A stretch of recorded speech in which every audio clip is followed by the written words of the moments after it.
Education for all channel में आप सभी का हार्दिक स्वागत है। हम कर रहे हैं सीडीपी के अति महत्वपूर्ण प्रश्न। शुरू करते हैं आज की क्लास। भावना के वर्तमान मनोवैज्ञानिक सिद्धांत संज्ञानात्मक और भावनात्मक प्रक्रियाओं के बीच संबंध की संकल्पना इस प्रकार करते हैं। ऑप्शन 1 है केवल संवेग ही संज्ञान को प्रभावित करती है। दूसरा है केवल संज्ञान ही संवेग को प्रभावित करता है। तीसरा एक दूसरे से स्वतंत्र और चौथा एक दूसरे से गुथे हुए हैं। तो संज्ञानात्मक और भावनात्मक प्रक्रियाएं उनके बीच में कैसा संबंध है, वह एक दूसरे से गुथे हुए हैं। इसका सही आंसर कौन सा आएगा? चौथा इसका सही आंसर आ जाएगा। अब चलते हैं अगले प्रश्न की ओर।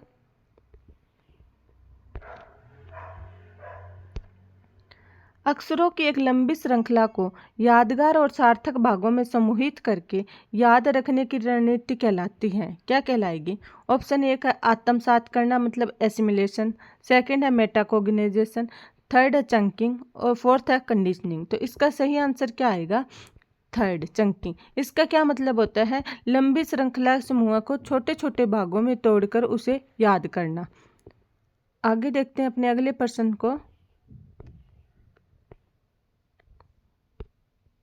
किसी लक्ष्य को प्राप्त करने के लिए पहले से सीखे गए नियमों के सरल अनुप्रयोग से परे जाकर नए स्पष्टीकरण तैयार करना और परिणामों का मूल्यांकन करना इसके महत्वपूर्ण भाग है। ऑप्शन 1 है रटना याद करना। दूसरा है आत्मसात करना। तीसरा है समस्या समाधान। चौथा है गलतफहमी। तो इसका सही आंसर कौन सा आएगा? ऑप्शन 3 समस्या समाधान। क्योंकि सीखे गए नियमों के सरल अनुप्रयोग से परे जाकर नए स्पष्टीकरण तैयार करना और परिणामों का मूल्यांकन करना, समस्या का समाधान करना। अगले प्रश्न की ओर चलते हैं।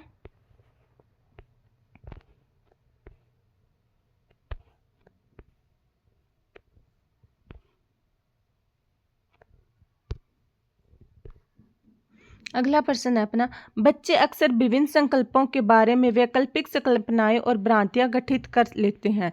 इस संदर्भ में निम्न में से कौन सा कथन सही नहीं है पूछा है। पहला ऑप्शन है बच्चों और वयस्कों में वैकल्पिक संकल्पनाओं और भ्रांतियों का गठन बहुत संभाविक है। दूसरा है एक अध्यापिका को बच्चों द्वारा गठित वैकल्पिक संकल्पनाओं और भ्रांतियों को सख्त रूप से हतोत्साहित करना चाहिए। तीसरा है वैकल्पिक संकल्पनाओं और भ्रांतियां सदैव निराधार नहीं होती है, बल्कि बच्चों को अपने आसपास की दुनिया के बारे में सहज समझ दर्शाती है। चौथा है एक अध्यापिका को निश्चित रूप से इन वैकल्पिक संकल्पनाओं को भ्रांतियों पर गौर करना चाहिए, क्योंकि वे सीखने सिखाने की प्रक्रिया में महत्वपूर्ण है। तो इसमें नेगेटिव ऑप्शन कौन सा? आप उसी पे टिक लगाओगे, सेकंड। क्योंकि एक अध्यापिका को बच्चों द्वारा गठित वैकल्पिक संकल्पना और भ्रांतियों को सख्त रूप से हतोत्साहित करना चाहिए। ये बात बिल्कुल गलत है। आप सीटेट का एग्जाम दोगे तो आप देखना, हतोत्साहित करना, सख्त या नियंत्रण या टीचर का पालन करना, टीचर की आज्ञा का पालन करना, सख्ती से, ऐसे शब्द आ जाएं तो आप उन ऑप्शन पर टिक नहीं करोगे। अगला प्रश्न है अपना, शिक्षा के प्राथमिक स्तर पर बहुसंवेदीय उपागम के इस्तेमाल को प्रोत्साहित करना चाहिए, क्योंकि ऑप्शन है यह अध्यापक के निर्देश अवधि का काफ़ी समय बचाता है। सेकंड है यह बच्चों के आज्ञापरायण पैदा करता है। थर्ड है यह निगम को और अधिक प्रभावशाली बनाता है। फोर्थ है यह कुछ बच्चों को शिक्षा से वर्जित करने के मौके देता है। इस पर क्या कहा गया? प्राथमिक स्तर पर बहुसंवेदीय उपागम का इस्तेमाल करने से क्या होता है कि बच्चे अधिगम को और प्रभावशाली बनाएगा, यह अधिगम को और अधिक प्रभावशाली बनाएगा और बच्चे इंटरेस्ट के साथ पढ़ेंगे। इसका थर्ड ऑप्शन सही होगा। अगला प्रश्न है अपना,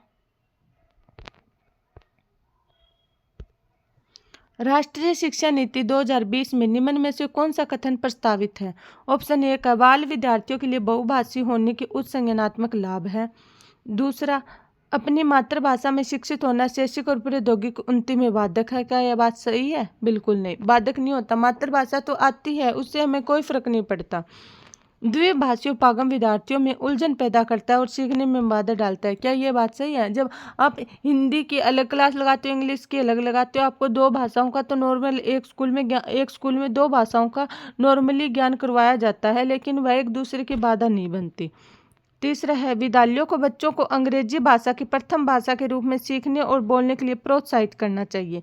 क्या एक स्कूल में केवल एक भाषा को प्रोत्साहित करना चाहिए? तो इसका सही आंसर क्या आएगा? पहला, बाल विद्यार्थियों को बहुभाषी होने पर उच्च संज्ञानात्मक लाभ होता है। मतलब जितनी बच्चे ज़्यादा भाषा सीखेगा वो उतना ही कम्युनिकेशन कर पाएगा अलग अलग कम्युनिटी के लोगों के साथ।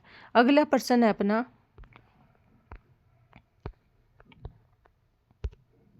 निम्न में से अधिगम की कौन सी दशा पर विद्यालयों में सबसे अधिक बल देना चाहिए?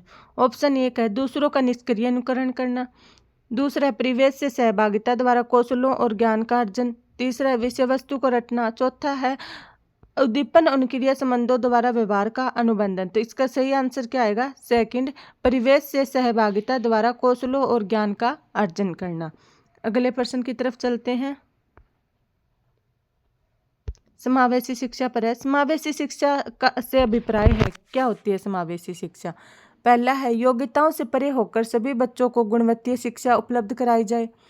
दूसरा है सरकारी विद्यालयों में केवल अंग्रेजी भाषा पढ़ाई जाए। तीसरा है आर्थिक रूप से कमजोर वर्ग EWS का आरक्षण केवल सरकारी विद्यालयों में ही उपलब्ध करवाया जाए। चौथा है दिव्यांग छात्रों को सिर्फ विशेष विद्यालयों में ही शिक्षा दी जाए। समावेशी शिक्षा का मतलब है एक क्लास में हर प्रकार के बच्चे पढ़ना, चाहे वो मतलब शारीरिक रूप से पिछड़े हो या सामान्य हो, या फिर ना उनमें कोई जाति का भेदभाव हो, ना उनमें रंग रूप का कोई भेदभाव हो, ना उनमें आर्थिक स्थिति का कोई भेदभाव हो, उसको हम क्या कहेंगे? समावेशी शिक्षा। इनमें क्या है, योग्यताओं से परे होकर सभी बच्चों को गुणवत्ता शिक्षा उपलब्ध करवाई जाए। भी किसी की मतलब ऊपरी योग्यता नहीं देखनी चाहिए, उन्हें गुणवान बनाना चाहिए सभी बच्चों को। इसका पहला आंसर क्या आ जाएगा? सही आ जाएगा। अगला प्रश्न करते हैं, जीन पियाजे के सिद्धांत में क्रमबद्धता से का तात्पर्य है। ऑप्शन एक है किसी के स्कूल जैसे स्थानों का स्थानिक मानचित्रण बनाने की क्षमता। दूसरा है वस्तुओं के एक आयाम के आधार पर व्यवस्थित कराने की क्षमता, उदाहरण के लिए लंबाई। तीसरा है दूसरों के नजरिए समझने की क्षमता। चौथा है कहानी कहने से उपयोग में की जाने वाली सोच का एक कथात्मक रूप। तो इसका सही आंसर क्या आएगा? क्रमबद्धता से क्या मतलब है? तो इसका आएगा सेकंड ऑप्शन सही होगा, वस्तुओं को एक आयाम के आधार पर व्यवस्थित करने की क्षमता, उदाहरण के लिए लंबाई। अगले प्रश्न की तरफ चलते हैं और आज का अपना ये आखिरी प्रश्न है, निम्नलिखित में से कौन सी रचनात्मक की एक अनिवार्य विशेषता है? ऑप्शन एक है विचार में एकाग्रता, दूसरा अभिसारी सोच, तीसरा है आवेग, चौथा है भिन्न सोच।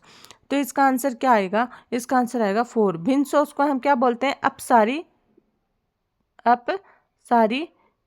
या फिर डाइवर्जेंट, अपसारी सोच या डाइवर्जेंट थिंकिंग।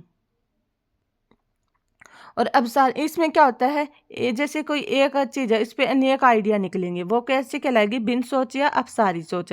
और अभिसारी सोच में क्या होता है, एक प्रॉब्लम या एक चीज़ पर एक ही आइडिया होगा, उसे क्या बोलेंगे? अभिसारी सोच। इसके साथ ही अपनी ये क्लास यहीं पर समाप्त होती है। जाने से पहले हमेशा की तरह कहूँगी कि अगर आप चैनल पर नए हैं तो वीडियो को सब्सक्राइब करें, वीडियो को लाइक करें, चैनल को सब्सक्राइब करें और इसको शेयर भी करें, ताकि ज़्यादा से ज़्यादा जल्दी मेरे 1000 सब्सक्राइबर पूरे हो जाएं। और क्या बोलना चाहूँगी, आप कमेंट बॉक्स में कमेंट करें। धन्यवाद।